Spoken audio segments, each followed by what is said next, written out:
How's it going, everybody? Thank you all very much. I always appreciate you watching. I'm Orlando Ruiz Jr. Welcome to another classic movie review. Once again, it is time on the channel to get into another Clint Eastwood classic from 1965, the sequel to the 1964 classic, A Fistful of Dollars for a Few Dollars More. Directed by the great Sergio Leone, this film stars once again the legendary Clint Eastwood. You also have Leone Cleef, Gian Maria Volante.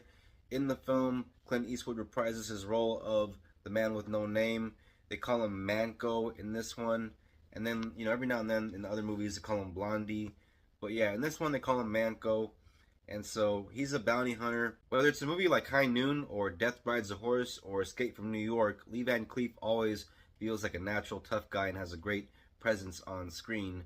In this film, he plays the character of Colonel Mortimer, another bounty hunter. Gian Maria Volante, who played the character of Ramon in the first film, the main villain, plays the main villain in this movie, but is a different character.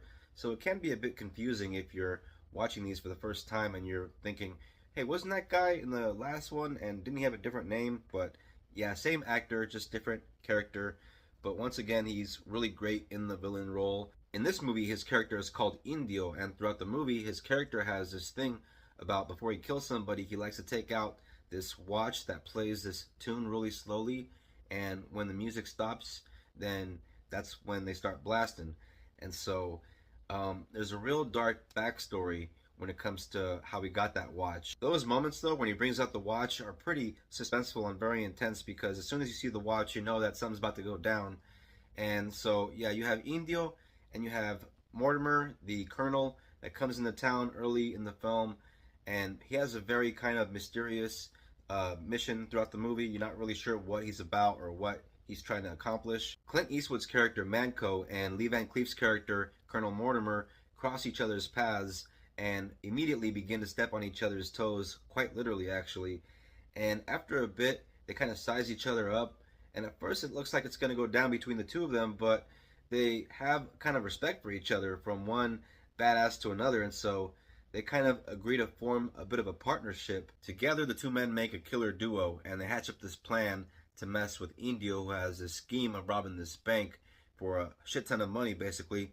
And so the idea is to infiltrate Indio's gang by springing one of his boys out of jail. In the first film, A Fistful of Dollars, Clint Eastwood is the main lead, but in the second film, he doesn't have as much screen time, but it doesn't hurt the movie because Leone Cleef more than holds his own in carrying his weight in this film as the co-lead, as the two of them really do a great job at kind of sharing the screen together.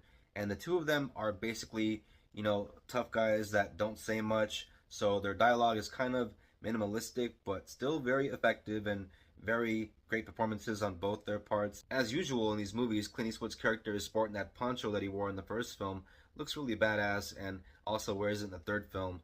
And he's rocking this beard that he wore very well back in the 60s, looks very good in a beard, and always has something to smoke dangling hanging off of his lip. Leone Cleef's character, Colonel Mortimer, also looks really badass all throughout this film wearing this all-black suit.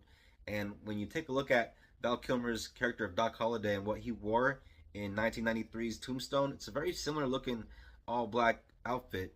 Makes me think that was kind of inspired by what Leone Cleef wore in this film. Even more so than the first film, this film does a great job at building suspense and tension when leading up to certain moments of violence.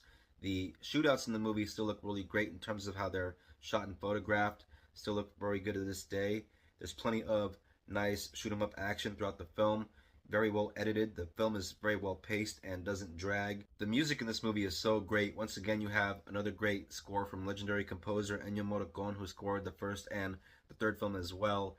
And the music in his films feels like another character in his films. With plenty of exciting standoffs and shootouts along the way, gradually the story builds up to an exciting and thrilling conclusion.